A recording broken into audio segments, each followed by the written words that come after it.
The twin moons of Brit-Hose hung low in the twilight sky, casting an eerie glow over the floating city of Caervallen.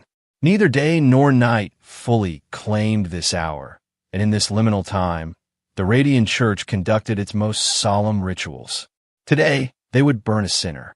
Neria stood bound to the ceremonial pyre in the central plaza, her pale blue skin glistening with sweat, golden eyes defiant despite the fear that threatened to consume her. Her wrists burned against the restraints as she watched Pontiff Trathas address the gathered crowd, his crimson robes billowing dramatically in the artificial wind generated by the city's atmospheric regulators. Citizens of the faithful! Trathas's voice boomed across the plaza, amplified by hidden speakers. Behold the heretic who dared to desecrate our sacred laws. This woman has committed the gravest sin, attempting to resurrect the forbidden technologies of the ancients. The crowd murmured, some with righteous anger, others with uncertainty. Most simply watched, their expressions blank and docile after years of radiant indoctrination. For violating the sacred covenant and consorting with unholy mechanisms, Neria Valerian shall be purified by the sacred flames. Trathas raised his staff, its crystal tip gleaming with unnatural light. Neria closed her eyes. She had known the risks when she began her research. The neural key fragment hidden in her laboratory had been worth it, a genuine relic that could potentially free her people from the church's iron grip. Now it was lost, confiscated, and she would die without completing her mission. Light the pyre, Trathas commanded. As the torchbearers approached, a commotion erupted at the edge of the crowd. A man stumbled forward, clearly out of place with his worn leather jacket and unkempt hair. He clutched a metallic flask in one hand and seemed to be having trouble maintaining his balance. Whoa, whoa, whoa. His voice carried a strange accent. That's a bit extreme, isn't it? Burning people? Very medieval. Or is it futuristic? I always get those confused after the third drink. The guards moved toward him, but he weaved through the crowd with surprising agility for someone who appeared intoxicated. Halt, stranger, one of the guards commanded. This is a sacred ceremony. Remove yourself or face judgment. The man, clearly human, clearly not from Brit-Hose, took a swig from his flask and grimaced. Sacred ceremony? Looks more like a barbecue to me. And I'm starving, but not for whatever you're cooking. As the guards closed in, the stranger stumbled dramatically, accidentally splashing the contents of his flask onto the nearest torch. The blue liquid ignited with explosive force, creating a blinding flash and deafening boom that sent the torchbearer flying backward. Chaos erupted. The crowd scattered in panic. Guards shouted commands that nobody followed, and Pontiff Trathas bellowed orders from his now empty platform. Through the smoke and confusion, Neria felt someone at her bindings. Hold still, the stranger muttered, suddenly sounding completely sober as he sliced through her restraints with a concealed blade. Unless you prefer to stay for the after-party. Who are you? Neria gasped as her hands came free. Kenrick Wade, at your service. He offered a mock bow while keeping his eyes on the approaching guards. Earthling, occasional troublemaker, full-time improviser. Now, shall we get out of here before they decide to add me to their little bonfire? There's no escape, Neria hissed, even as she stepped away from the pyre. The city is sealed, and Sky Riders will be deployed within minutes. Kenrick grinned, an expression so carefree it seemed inappropriate for their situation. I've never met a city I couldn't leave, especially one that's literally flying. Everything that goes up. He grabbed her hand. Must come down. This way. As flames engulfed the abandoned pyre and guards scrambled to restore order, Kenrick pulled Neria through the panicking crowd. Behind them, Pontiff Trathas's rage echoed through the plaza. Seize them. The heretic must not escape, and capture the outsider who dares interfere with divine justice. Kenrick and Neria raced through the labyrinthine streets of Caervallen, the humans seemingly navigating by instinct. Neria had lived in the floating city her entire life, yet somehow this off-worlder moved with the confidence of someone following a map. You're heading toward the Crystal Bridge, she panted as they rounded another corner. It's the only way down, but it'll be the first place they block. Then we'd better hurry, Kenrick replied, still clutching his flask. And if they've already blocked it, well, I'm great at improvising. The crystal bridge stretched before them when they emerged from the alleyway, a magnificent structure of translucent material that spanned from the edge of the floating city to the bioluminescent forest far below. Its surface pulsed, with ethereal light, guiding travelers safely to the ground. "We need to," Neria began, but the words died in her throat as a squadron of sky riders appeared, their energy-winged mounts circling above the bridge entrance. "Surrender in the name of the Radiant One," their leader commanded, leveling an energy lance. "I have a strong philosophical objection to surrendering," Kenrick muttered, then in a louder voice. "Would you gentlemen accept a bribe? I've got about 3 credits and some pocket lint." The Sky Riders charged. Kenrick shoved Neria behind a decorative column and fumbled with his flask. "You know, I really was saving this for a special occasion," he sighed, then hurled the container at the approaching riders. The explosion that followed wasn't nearly as controlled as the one in the plaza. Blue flames erupted in a spherical pattern, sending riders and mounts scattering in disarray. One rider crashed directly into the bridge control panel, inadvertently activating its emergency protocols. "Run!" Kenrick shouted, grabbing Neria's hand again as the bridge's security barriers retracted. They sprinted onto the crystal surface, which hung beneath their feet.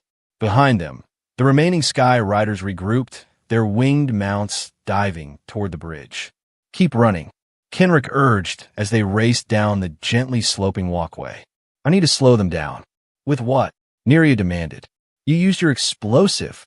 Kenrick winked and produced a small, spherical object from his jacket pocket. "Always have a backup plan." He hurled the sphere behind them. Instead of exploding, it expanded into a web of crackling energy that spread across the width of the bridge. 2 pursuing riders flew directly into it and went down in a tangle of limbs and deactivated energy wings. "What are you?" Neria asked as they continued their descent. "Just a guy who came to the wrong planet at the wrong time," Kenrick replied. "Or maybe the right one. Jury's still out."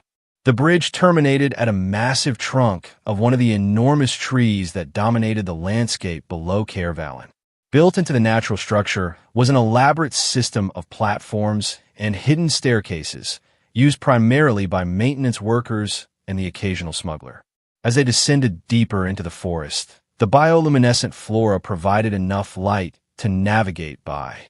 Blues, purples, and soft greens emanated from every leaf and fungus, creating an otherworldly glow that reflected off Neria's pale blue skin.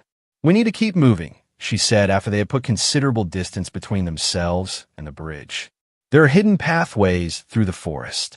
If we can reach the resistance outpost by dawn, we might survive this." "Resistance?" Kenrick raised an eyebrow. "I knew you weren't just some random criminal.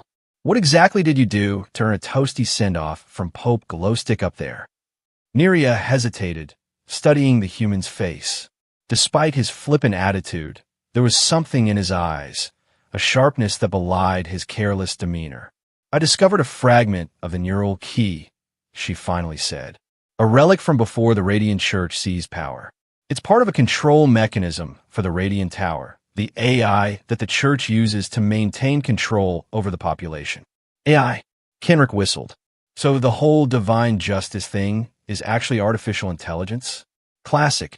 Religion and robots together at last." "It's not a joke," Neria snapped. "The AI was once a beneficial system designed to help our civilization. But the Church corrupted its programming, using it to manipulate our society, to create docile followers instead of free thinkers." A branch cracked overhead. In one fluid motion, Kenrick pushed Neria behind a massive root structure and pressed a finger to his lips. His movements had changed.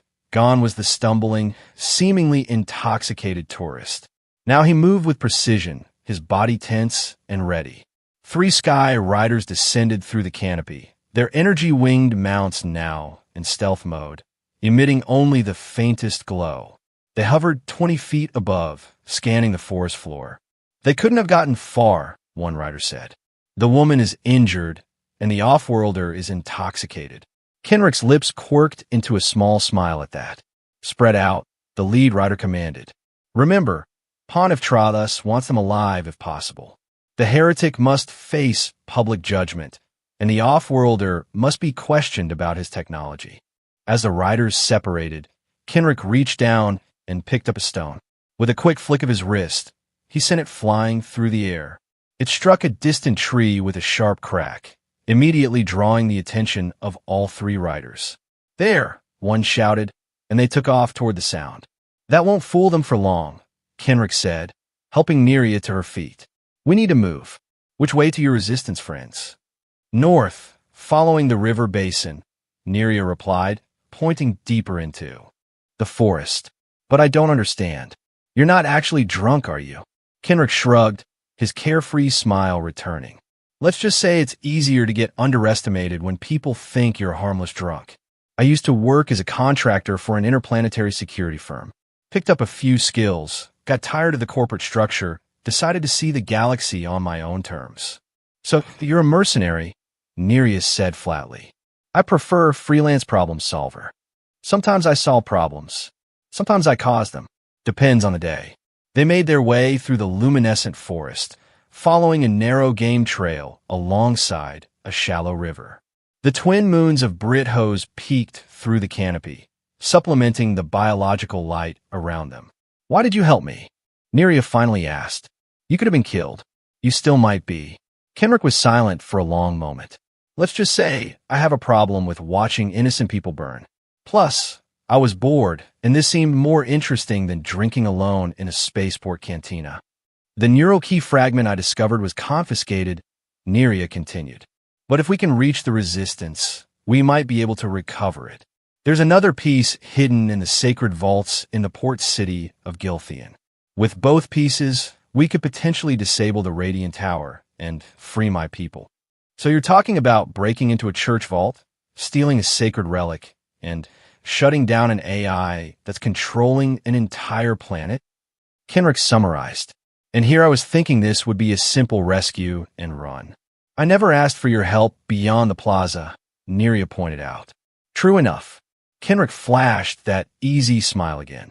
But you have to admit, it sounds like an interesting week. Beats sightseeing. As dawn approached, they reached the edge of a massive ravine.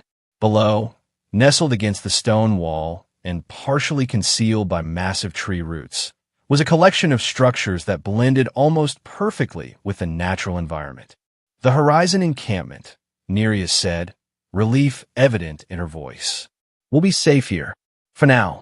The camp was a marvel of adaptive architecture, with dwellings built into and around the natural features of the ravine. Solar collectors disguised as broad leaves gathered energy, while water purification systems mimicked the function of natural flora. As they approached, figures emerged from hidden sentry posts. Weapons trained on the newcomers until Neria stepped into the light. Neria, a female voice called out in disbelief. By the old stars, you're alive. A slender woman with teal skin and intricate facial markings rushed forward, embracing Neria tightly. Aline, Neria's voice broke with emotion. I didn't think I'd see you again. When we heard you'd been captured. Aline's voice trailed off as she noticed Kenrick. Her hand moved to a weapon at her hip. Who's this? He saved me, Neria explained quickly. This is Kenrick Wade. He's from Earth. Aline's expression remained suspicious. An Earthling? Here? That's convenient. More like inconvenient, Kenrick replied with a lazy salute. For me, anyway. I was supposed to be on a pleasure cruise to the Martian colonies by now. Before Aline could respond, a tall, muscular man with deep blue skin approached.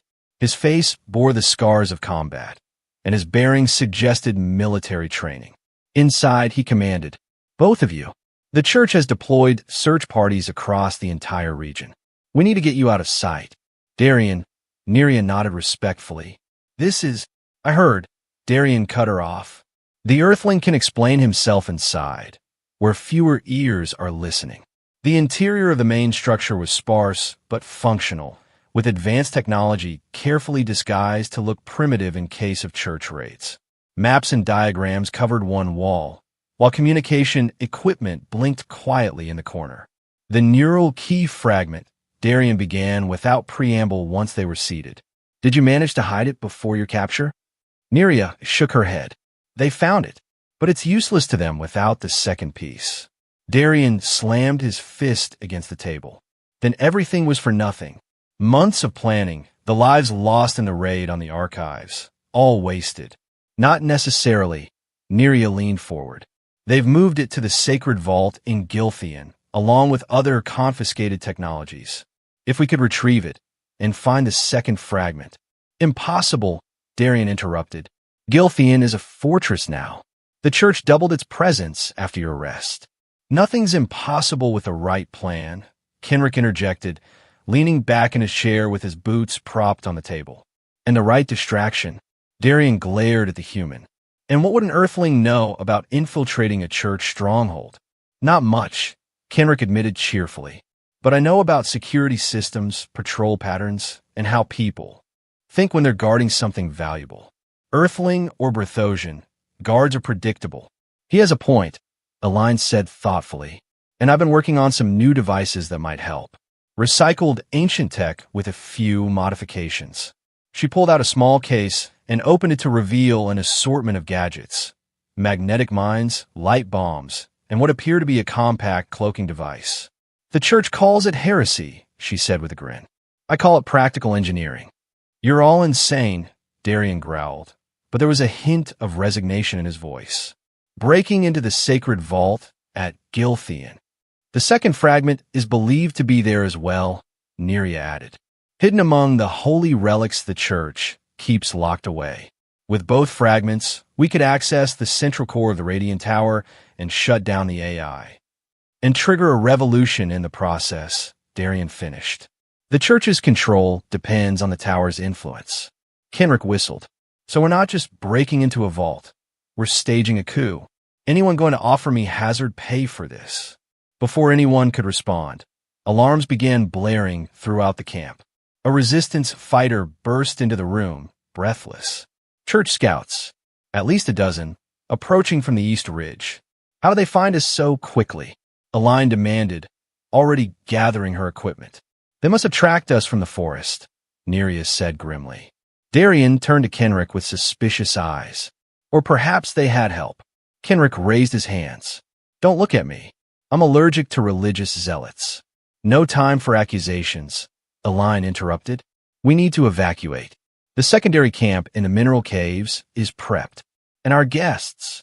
Darian asked, eyes still fixed on Kenrick. They come with us, Aline said firmly.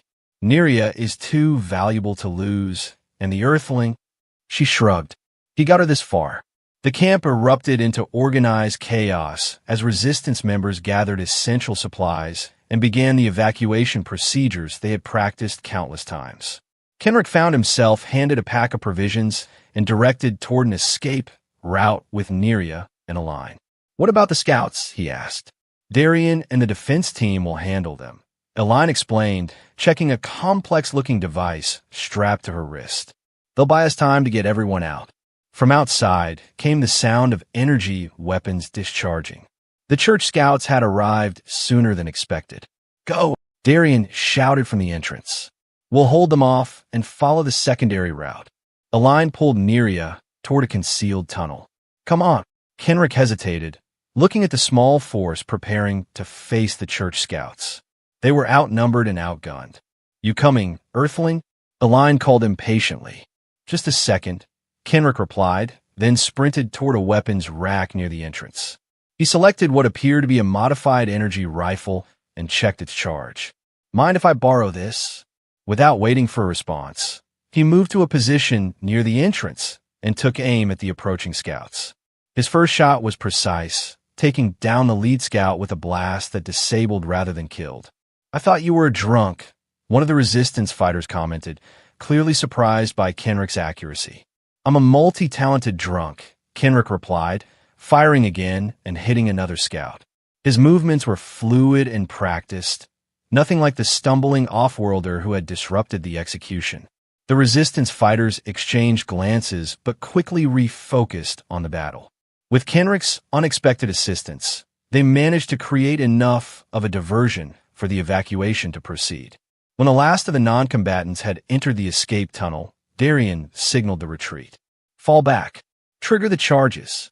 As the defense team withdrew, Aline activated a remote detonator. Carefully placed explosives collapsed key structural points around the camp, burying the entrance and much of the evidence of their presence under tons of rock and soil. That should slow them down, she said with grim satisfaction. Darien eyed Kenrick with newfound respect as they regrouped in the tunnel. You handle that weapon like you've seen combat before. Told you, Kenrick said with a shrug. Freelance problem solver. Sometimes the problems shoot back. Well, we've got bigger problems now, Neria interjected. The church knows I'm alive, and they'll be watching for us everywhere.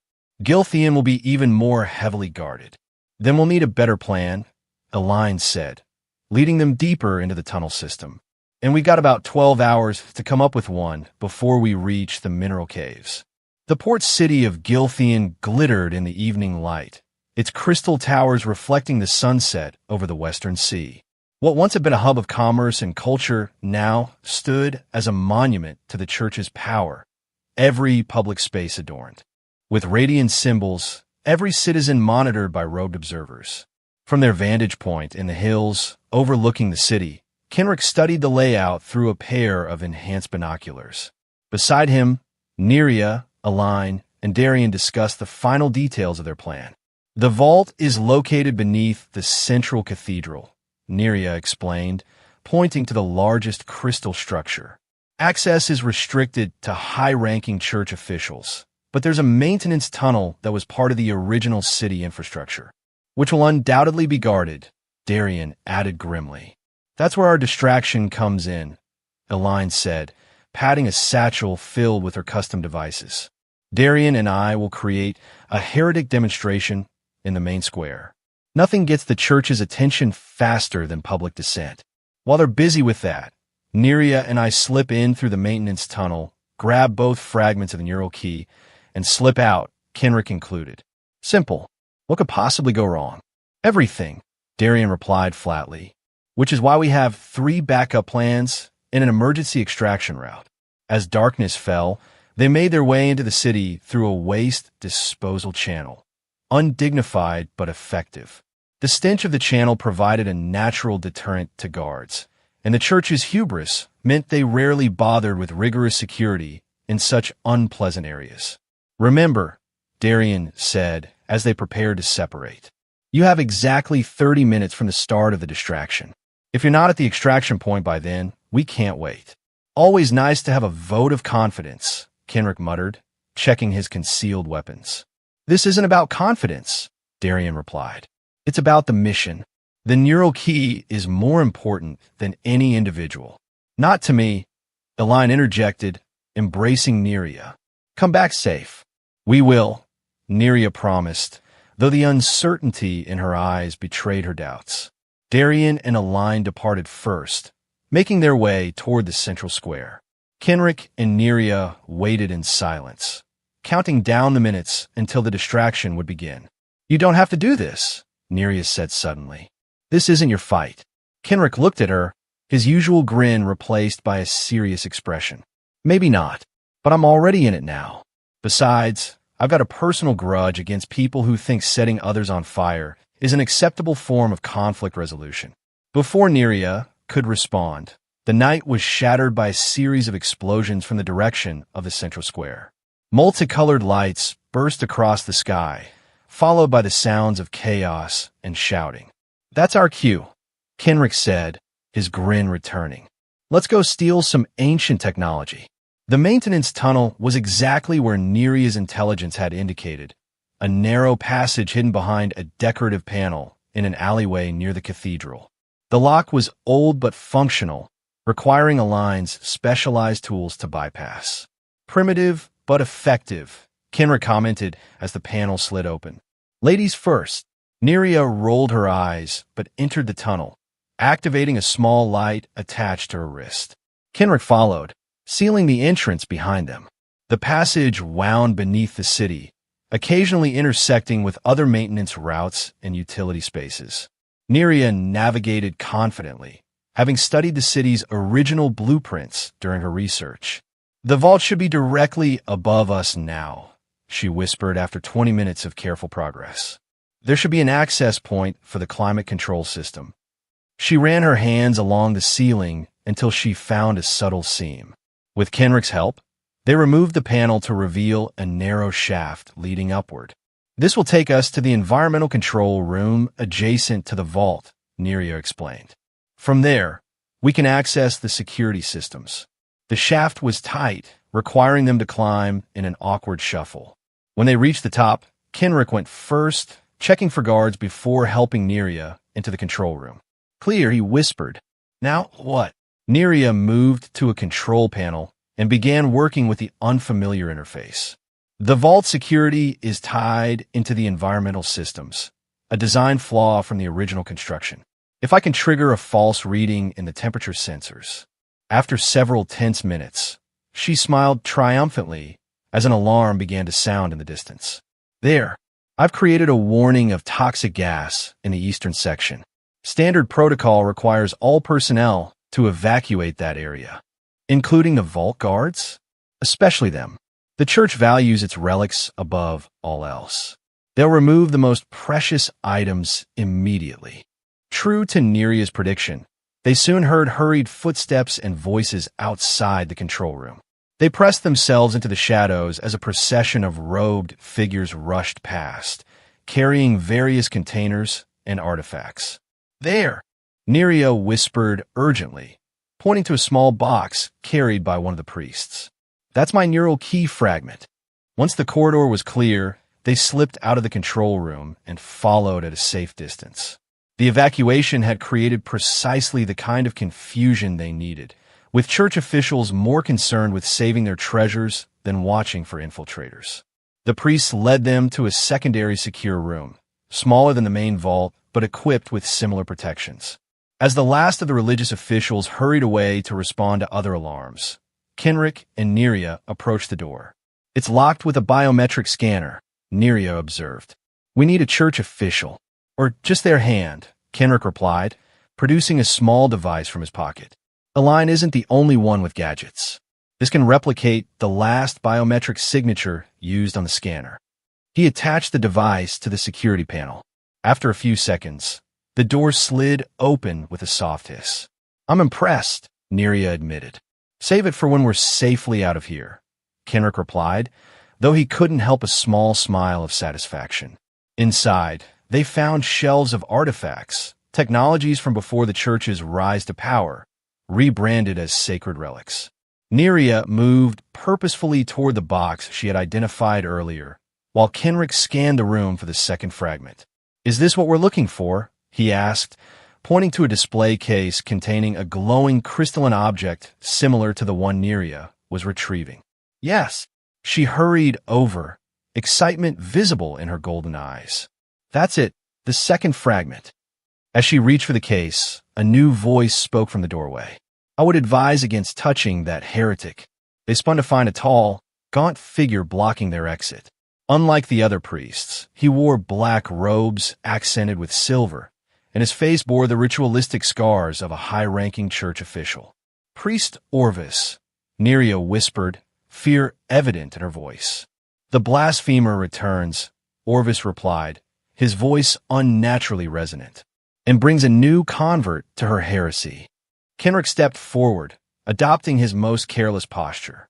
"I'm not much for religion, actually. Spiritual, but not religious. You know how it is." Orvis did not smile. Instead, he raised his hand, revealing a weapon that seemed fused with his flesh, a grotesque melding of biology and technology. "The Pontiff will be pleased," he said. "Not only the heretic recaptured, but both neural key fragments secured. Perhaps he will allow me to conduct your purification personally." "Hard pass," Kenrick replied, then lunged forward with unexpected speed. Orvis fired, the energy blast searing the air where Kenrick had stood a moment before. But the human moved with precision now, all pretense of clumsiness gone. He ducked under a second blast and tackled the priest, driving him back into the corridor. "Get the fragments," he shouted to Neria. "I'll hold him off." Neria hesitated only briefly before turning to the display case. Using a tool from Align's kit, she bypassed the security and retrieved the second neural key fragment. Meanwhile, Kenrick grappled with Orvis in the corridor. The priest was stronger than his gaunt frame suggested, inhumanly strong. He threw Kenrick against the wall with enough force to crack the decorative paneling. "Disgusting creature," Orvis hissed, raising his weapon again. "Your primitive world should have been cleansed long ago." Kenrick rolled aside as another energy blast scorched the wall. He came up with his own weapon drawn, firing 3 rapid shots. 2 missed as Orvis dodged with unnatural speed, but the third caught him in the shoulder, spinning him around. Instead of blood, the wound leaked a glowing blue fluid. Orvis smiled, revealing teeth that had been modified into metallic points. "The blessings of the Radiant One make me more than flesh," he said, "while you remain a fragile animal." His next blast caught Kenrick directly in the chest, sending him sprawling. Pain erupted across his torso, and he felt something crack, ribs probably.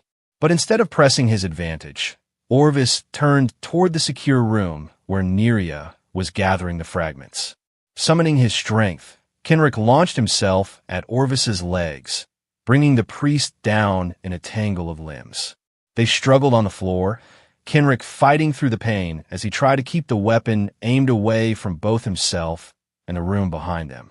"Neria," he shouted. "Time to go." She emerged from the room, clutching both neural key fragments, her eyes widening at the sight of the struggle.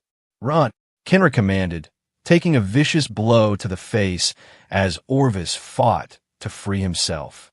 Instead of fleeing, Neria darted forward and slammed one of the fragments against Orvis's weapon arm. There was a flash of energy, a scream of pain from the priest, and suddenly the weapon went dark, the blue fluid in his veins turning black. "What did you do to me?" Orvis screeched, his voice losing its resonant quality. "The neural key disrupts radiant technology," Neria explained, helping Kenrick to his feet, "including your modifications." With Orvis temporarily disabled, they ran, following the evacuation route toward their extraction point. Behind them, alarms began to sound throughout the cathedral. "They know," Neria gasped as they ran. "The security system must have alerted them." Kenrick pressed a hand to his injured side, feeling the warm wetness of blood. The priest attack had done more damage than he initially realized. "Then we'd better move faster." They turned a corner and found themselves facing a squad of church guards. Before either could react, a massive explosion rocked the corridor behind the guards, sending them flying forward. "Perfect timing," Aline remarked, stepping through the newly created hole in the wall. "I was starting to think you'd gotten lost." "Just making new friends," Kenrick replied, wincing as he gestured back toward where they'd left Orvis. Aline's eyes widened as she noticed Kenrick's injury. "You're hurt." "It's nothing," he dismissed, though his pallor suggested otherwise. "It's not nothing," Neria insisted, supporting more of his weight. "Orvis hit him with some kind of modified energy weapon." "We'll deal with it once we're clear," Darian said, appearing behind Aline. The distraction worked better than planned. Half the church forces are still dealing with the heretic uprising in the square. They escaped through the breach Aline had created, emerging into a service alley behind the cathedral. A transport vehicle waited, its engine humming quietly. "Did you get them?" Darian asked as they climbed aboard. "Both fragments." Neria nodded, carefully placing the neural key pieces on a padded section of the vehicle's interior. "Yes, we have everything we need to access the Radiant Tower." As the transport pulled away from Gilthian, Kenrick slumped in his seat, the adrenaline that had kept him moving finally ebbing away. The pain in his chest flared with each breath, and dark spots danced at the edges of his vision. "Hey," he mumbled to Neria, who sat beside him, examining the fragments. "Not bad for a day's work, huh?" She looked up, concern replacing her earlier excitement as she noticed his condition. "Kenrick? What's wrong?" "Just a scratch," he tried to grin, but it came out as more of a grimace. maybe a bit more than a scratch. When he opened his jacket, the extent of his injury became apparent. The energy weapon had burned through his clothing and seared a deep wound into his chest. But more alarming than the wound itself was the strange, metallic sheen visible beneath the damaged tissue. "What?" Neria's voice faltered. "What is that?" Kenrick looked down at his exposed chest, where the burn had revealed not just flesh and bone, but reinforced subdermal plating and circuitry. "Would you believe it's a fashion statement?" he attempted weakly. "All the cool mercenaries are wearing internal armor these days." "You're augmented," Neria whispered, her golden eyes wide.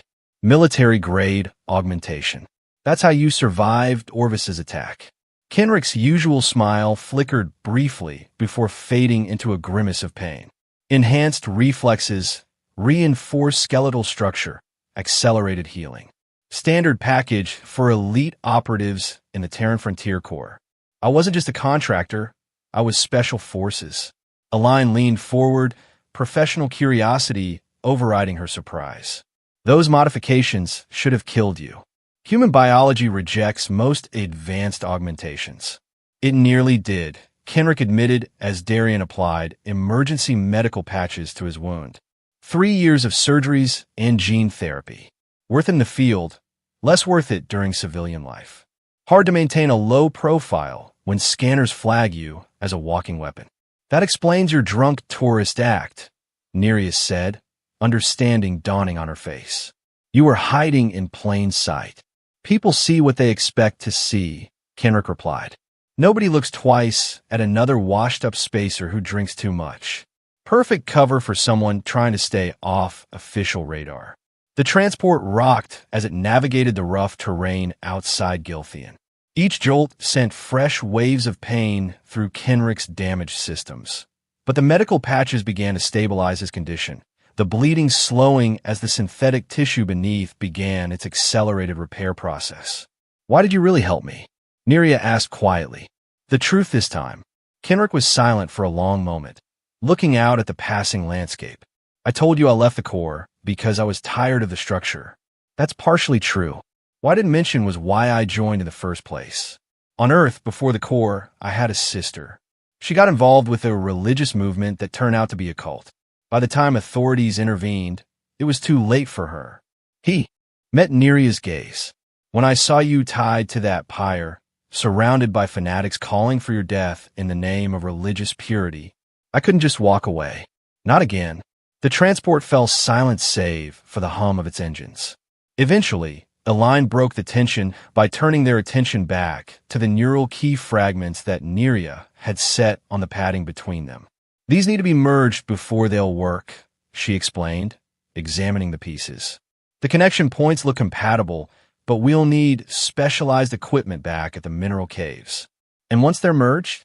Darian asked. "Then we have the access key to the Radiant Tower's central core," Neria replied. "We can shut down the AI control systems and end the Church's grip on Brithos. After which, Pontiff Trathus and his followers will simply surrender peacefully?" Kenrick asked skeptically, his strength returning as the medical patches did their work. "No." Darian's expression was grim. "Which is why the resistance cells across the planet are preparing for coordinated strikes. The moment the tower goes offline, we move on Church strongholds across Brithos." "A revolution," Kenrick said. "Neat. And here I thought we were just doing a simple breaking and entering job." Despite his flippant words, his eyes held a new seriousness as he looked at Neria. "I'm in. All the way." The mineral cave sprawled beneath a mountain range, a vast network of chambers where crystalline formations cast prismatic light across stone walls. The Resistance had established their secondary base here, utilizing the natural formations to disrupt scanning technology and the abundant minerals to shield communications. Aline worked tirelessly in a makeshift lab, the neural key fragments suspended in a containment field as she carefully aligned their connection points. Neria assisted, her knowledge of ancient technology proving invaluable as they attempted to reconstruct a device not seen in generations.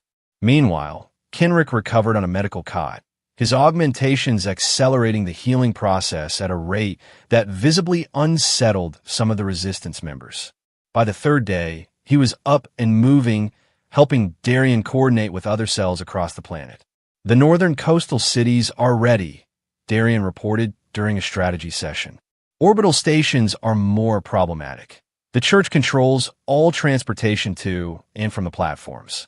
We don't need the orbitals yet, Neria interjected, looking up from a diagnostic screen. Once the tower is neutralized, the church loses its primary means of control. The orbitals will follow. Speaking of the tower, Kenrick leaned over a holographic map of Caer Vallon. How exactly do we get in? After our last visit, I imagine security is somewhat enhanced. We use their own systems against them, Elaine said, entering the chamber with an excited gleam in her eyes. It's ready. She placed a small containment box on the central table. When opened, it revealed the fully assembled neural key, a teardrop-shaped crystal that pulsed with internal light, complex circuitry visible beneath its translucent surface. It's beautiful, Neria whispered, carefully lifting the device. It responded to her touch, the pulsing light intensifying. And it works. I can feel it interfacing with my bioelectric field. The tower was designed to respond to authorized users. Elaine explained for Kenrick's benefit. The neural key identifies Neria as such a user. When we reach the central core, the tower's defenses should recognize her as an administrator. Should? Kenrick raised an eyebrow. The technology is thousands of years old, Elaine admitted, and the church has made their own modifications. There's no way to know exactly how the systems will interact until we're there. Wonderful, Kenrick sighed. I love plans based on ancient technology and guesswork. You could always stay behind, Darien suggested, though his tone lacked its earlier hostility. And miss the revolution? Not a chance. Kenrick grinned. Besides, someone has to keep an eye on you zealots. The irony of his word choice drew a laugh from Neria, easing the tension that had built during planning. For a moment, the weight of their impending mission lifted, replaced by something almost like camaraderie. We move tomorrow, Darien said, returning to his commander's demeanor. Transport will take us within 5 kilometers of Caer Vallon. From there, we approach on foot to avoid detection. If everything goes according to plan, Elaine added, the tower shutdown will coincide with uprisings in major cities. The church will be overwhelmed, unable to coordinate a response without their AI oversight. And if things don't go according to plan? Kenrick asked. Then we improvise, Neria responded, meeting his gaze with a hint of his own recklessness in her eyes. I hear you're good at that. The assault on the Radiant Tower began not with explosions or frontal attacks, but with a quiet infiltration through maintenance tunnels similar to those they had used in Gilthian. Neria led the way, the neural key responding to proximity by emitting a soft glow that illuminated their path. Darien and a squad of resistance fighters would create a diversion at the tower's public entrance, while Elaine coordinated communications from a secure location nearby. The key team, Neria and Kenrick, would access the central core through service corridors theoretically forgotten by all but the most ancient maintenance systems. The tower predates the church by millennia, Neria explained as they navigated the narrow passages. They occupy it, but they don't fully understand it. These access ways don't appear on their current schematics. Let's hope they haven't stumbled across them by accident, Kenrick replied, his enhanced senses alert for any sign of security systems. The neural key pulsed stronger as they approached the heart of the tower. Occasionally, they would encounter sealed doors that opened at Neria's touch when she held the key against their control panels. It recognizes you, Kenrick observed after the third such door, just like Elaine said it would. I've studied the tower's original purpose for years, Neria said as they continued deeper. It was built as a nexus for communication and education, connecting our people across the planet, preserving knowledge through catastrophic events. The church twisted that purpose, using it to broadcast their doctrines and suppress independent thought. They reached a massive circular door unlike the others they had passed. No obvious control panel was visible, just a smooth surface inscribed with symbols similar to those on the neural key. This is it, Neria whispered, her voice tight with anticipation and nervousness. The central core. Once we're inside, I'll need to access the primary control node and initiate a system-wide reset. That should purge the church's programming and restore original functionality. How long will that take? Kenrick asked, checking his weapons one final time. Minutes, perhaps. The key should accelerate the process. She hesitated, then added, but there's a complication I haven't mentioned. The reset will trigger automated security responses. We'll be trapped inside until the process completes. Kenrick raised an eyebrow. Any other surprises I should know about before we walk into the lion's den? Just one. A new voice responded from behind them. Me. They spun to find Pontiff Trathus standing in the corridor they had just traversed, flanked by Priest Orvis and a squad of church guards. Unlike his usual ceremonial robes, Trathus now wore a form-fitting suit that seemed to shimmer with its own internal light. The heretic returns to the scene of her blasphemy, Trathus said, his voice unnaturally resonant like Orvis's had been, and brings her alien accomplice. How predictable. Predictable, Kenrick replied, stepping slightly in front of Neria. I prefer to think of it as reliable. You can always count on me to crash a good party. Trathus smiled, the expression empty of humor. Your diversion failed. Your resistance allies have been captured or scattered. Did you really believe we wouldn't anticipate your plan? Actually, Kenrick matched the pontiff's empty smile with one of his own. We were counting on it. Confusion flickered across Trathus's face briefly before alarm replaced it. He spun toward his guards, but it was too late. Align's light bombs detonated simultaneously, filling the corridor with blinding brilliance and disorienting sound.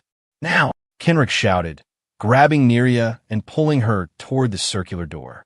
She pressed the neural key against the door surface. For a terrible moment, nothing happened. Then the ancient symbols illuminated, spiraling from the edges toward the center. With a deep, resonant sound, the massive door began to slide open. Go! Kenrick pushed Neria through the opening, then turned to face the recovering church forces. He fired several shots, forcing them to take cover, buying precious seconds.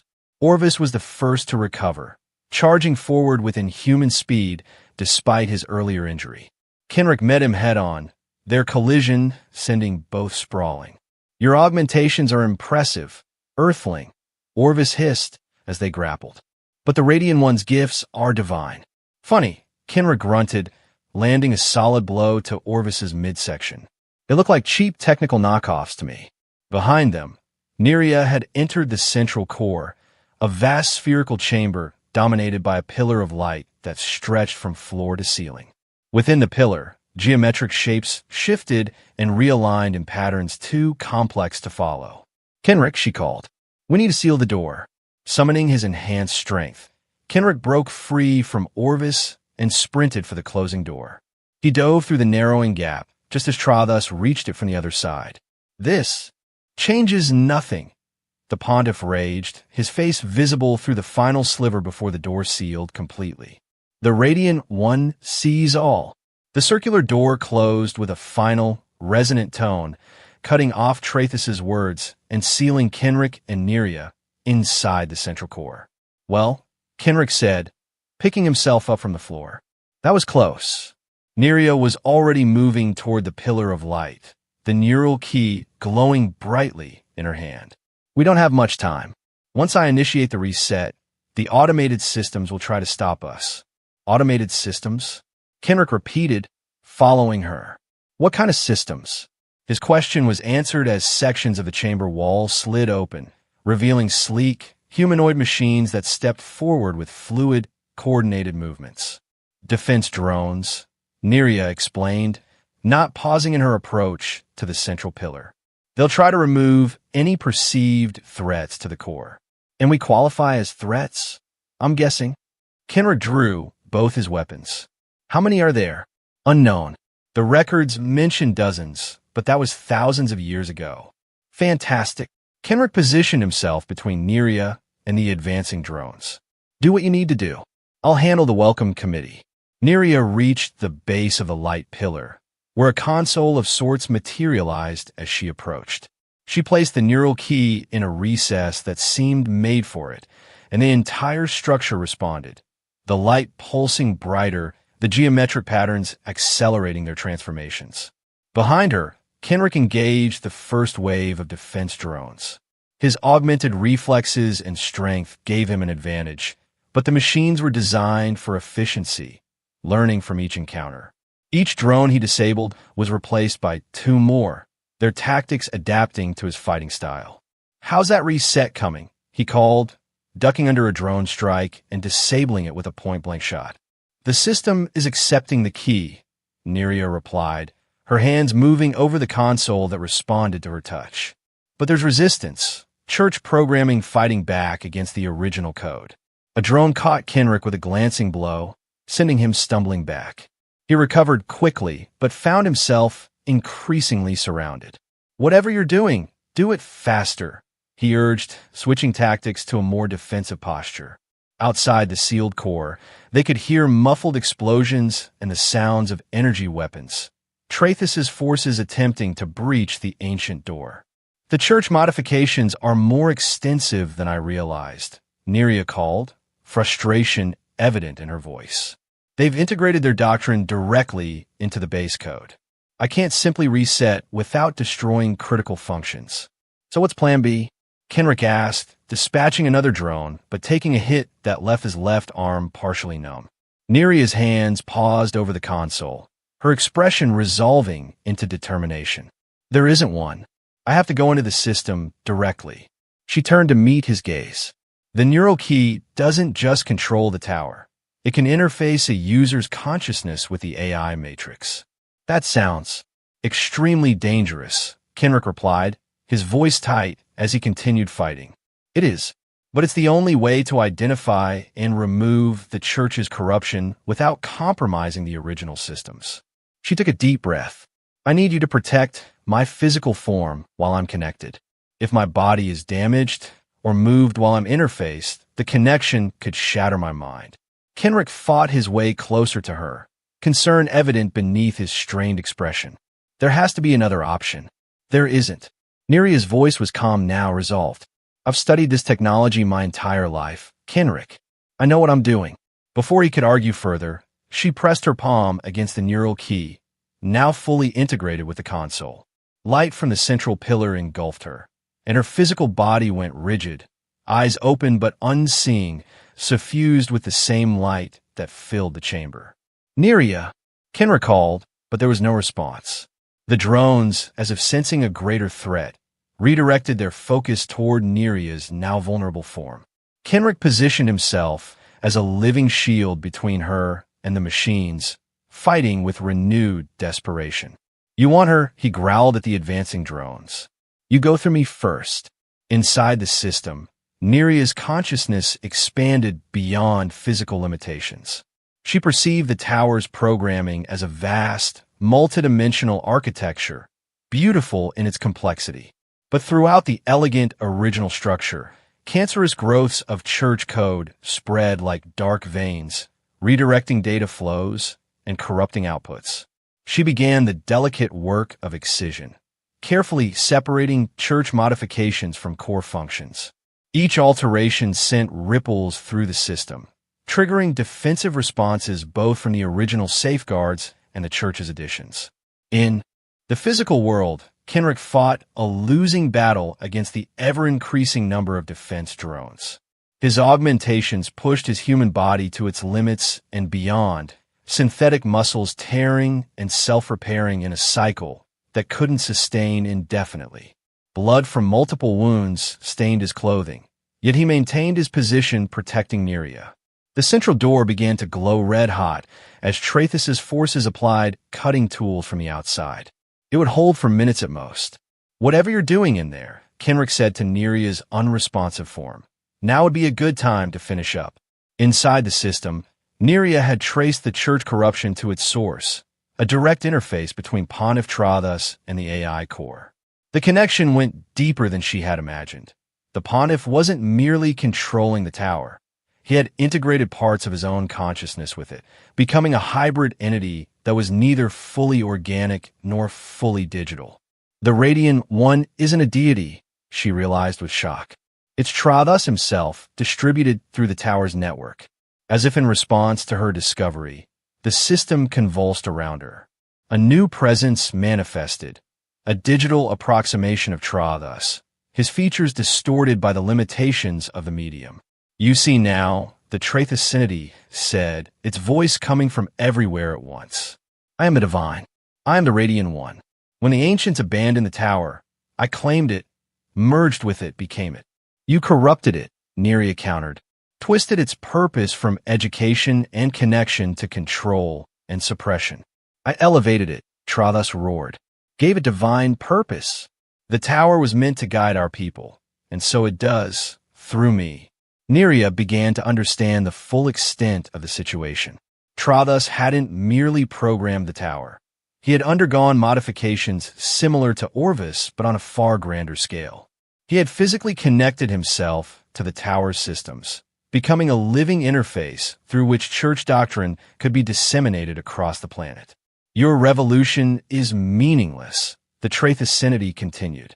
"Even if you kill my physical form, I exist here, eternal. I'm a tower now." Neria's response was not fear, but clarity. "Then that's what I have to change." Using her connection through the neural key, she began a different approach, not trying to remove the church coding, but to isolate it. She created boundaries, compartmentalizing the Trathosynity away from critical systems. In the physical world, the defense drones suddenly froze, their coordinated attacks halting mid-motion. Kenrick, bloodied and exhausted, remained in his defensive stance for several heartbeats before cautiously lowering his weapons. Neria, he ventured, but her form remained rigid, connected to the system. The door continued to glow hotter, the metal beginning to deform under the sustained attack from outside. Kenrick checked his weapons, preparing for the final confrontation when the breach occurred. Inside the system, Neria completed her isolation of the Trathosynity, cutting it off from all external outputs. The digital approximation of the pontiff raged within its new constraints, unable to affect the tower's functions. "What have you done?" it demanded. "I've given you what you wanted," Neria replied. "Eternity, but contained, harmless. You can contemplate your divinity forever, but you can no longer impose it on others." She turned her attention to the original systems, initiating the restoration protocols that would return the tower to its intended purpose. Throughout Brithos, church control mechanisms began to fail as the tower's transmissions changed from suppressive patterns to clear, unfettered information. As Neria prepared to disconnect from the system, a final warning flashed through her consciousness. The physical door to the core was about to breach. With her last action within the system, she activated the tower's original defense protocols, but with new parameters. Her consciousness returned to her body with a jolt that left her gasping. The light pillar had changed from its previous white glow to a warm gold, and the geometric patterns had stabilized into a harmonious configuration. "Welcome back," Kenrick said, supporting her as she stumbled forward. He looked worse than she had ever seen him. One eye swollen shut, multiple gashes across his face and arms, his clothing torn and bloodied. "I was starting to think you decided to stay in there." "Trathus," she managed her voice hoarse. "He's part of the system. Has been for years." "Yeah, I gathered something like that might be the case. Those aren't normal body mods he's sporting." Kenrick nodded toward the door, which was now glowing white-hot at the center. "His friends are about to join the party." "It's okay," Neria assured him, straightening up. "I've reconfigured the tower's defenses. They won't recognize church authority anymore, only original access. Protocols." As if on cue, the defense drones reactivated, but instead of attacking, they formed a protective perimeter around Neria and Kenrick. The central door finally gave way, a section of it melting inward to create an opening. Pontiff Trathus was the first through, his modified body crackling with energy that seemed less controlled than before. Behind him came Orvis and several church guards, weapons ready. "What have you done?" Trathus demanded, his voice fluctuating between his natural tone and the resonant quality they had heard earlier. "I can't feel the systems. I can't connect." I've isolated your digital consciousness from the tower's controls, Neria explained, stepping forward with newfound confidence. Your divine presence remains, but contained where it can no longer influence others. Impossible. Trathas lunged forward, but the defense drones intercepted him, forming an impenetrable barrier. I am the Radiant One. I am divinity. You're a man who found ancient technology and convinced others it made you a god, Kenrick countered, moving to stand beside Neria despite his injuries. Pretty good con, but all cons end eventually. Trathas's rage transformed his features, the modifications beneath his skin becoming more pronounced as his control slipped. Energy coursed visibly through the circuitry embedded in his flesh, growing more erratic by the second. If I cannot rule, he snarled, his body beginning to glow with uncontrolled power, then none shall. This tower will be your tomb. Orvis, recognizing what was happening, backed away in horror. Pontiff, your systems are overloading. The feedback loop will. Silence. Trathas roared, his body now pulsing with energy that scorched the floor beneath him. I am beyond such concerns. I am. His words cut off as his modifications reached critical failure.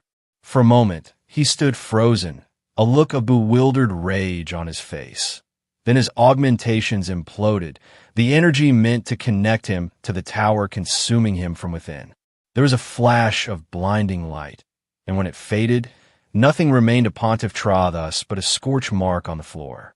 Orvis and the remaining church guards dropped their weapons, backing away in terror. The Radiant One, Orvis whispered, his faith visibly shattering. He's gone. He was never there, Neria replied gently. Just a man using technology he didn't fully understand.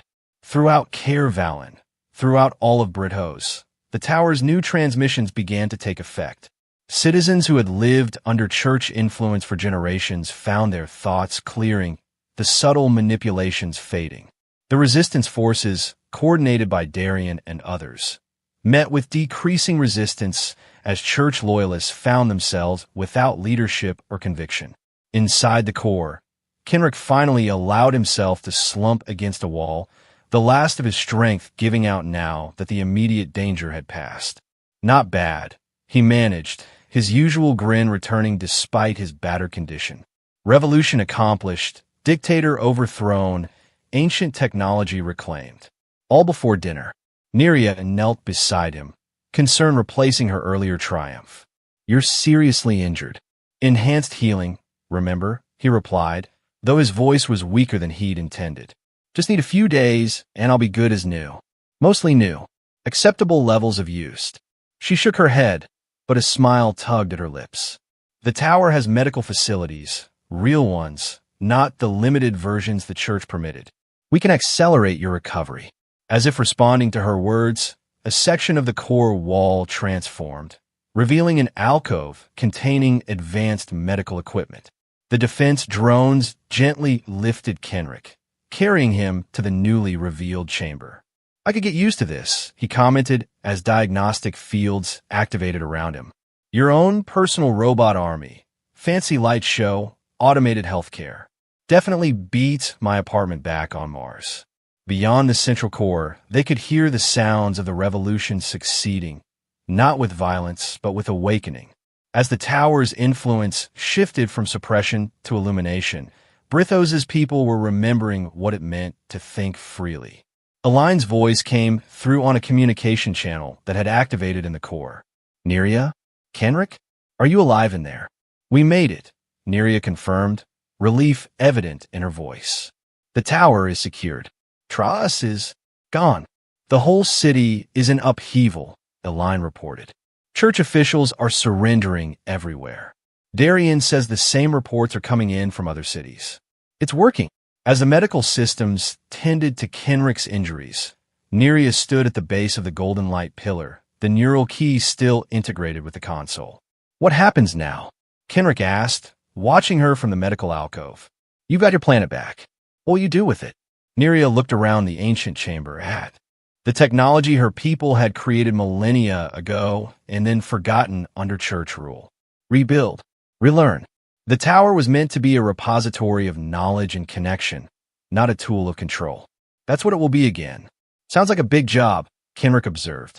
Might take a while. It will, she agreed, then turned to face him fully. You could stay. Help us. Someone with your unique perspective might be valuable. Kenrick raised an eyebrow, wincing slightly as the movement pulled at healing cut. Are you offering me a job, Neria Valerian, liberator of Brithos? I'm offering you a purpose, she replied. Isn't that what you've been looking for since you left the Corps? For once, Kenrick had no quick comeback. He looked away, considering. I was planning to open the best bar this side of the Galactic Rim. Great ambience, specialty blue whiskey, maybe some light entertainment. You could still do that, Nereus said. But maybe not right away. There's still a lot to be done here first. Kenrick's gaze returned to hers, and for the first time since she'd known him, the mask of careless humor fell completely away. I suppose my travel plans are flexible, and it would be a shame to leave after all the trouble we went through to save this place. The medical system completed its initial treatment, and Kenrick sat up cautiously, testing his partially healed injuries. Besides, I've grown somewhat attached to this planet. It has certain attractions. Nereus smiled, moving closer to help him stand. I'm glad to hear it. Outside the tower, the twin moons of Brithos shone down on a changed world. Church spires that had once broadcast suppression now relayed knowledge freely. Citizens gathered in streets and plazas, experiencing the first taste of true freedom in generations. And in homes and communities across the planet, people awoke to possibilities long denied them. In the central core of the Radiant Tower, the light pillar continued to pulse with golden energy, its original purpose restored. Beside it stood a blue-skinned woman who had been branded a heretic for seeking truth, and a human who had carried her through fire to find it. What do you say, Kenrick Wade? Neria asked, offering her hand. Ready for another adventure? His familiar grin returned as he took her hand. With you? Always. Though maybe one with a bit less getting shot at, if we can manage it. No promises, she replied with a laugh. But I'll do my best. The tower hummed around them, ancient systems awakening to a new era. And as dawn broke over Brithos, the light it cast was untainted by doctrine or dogma for the first time in centuries. Just the pure, radiant promise of a world reborn.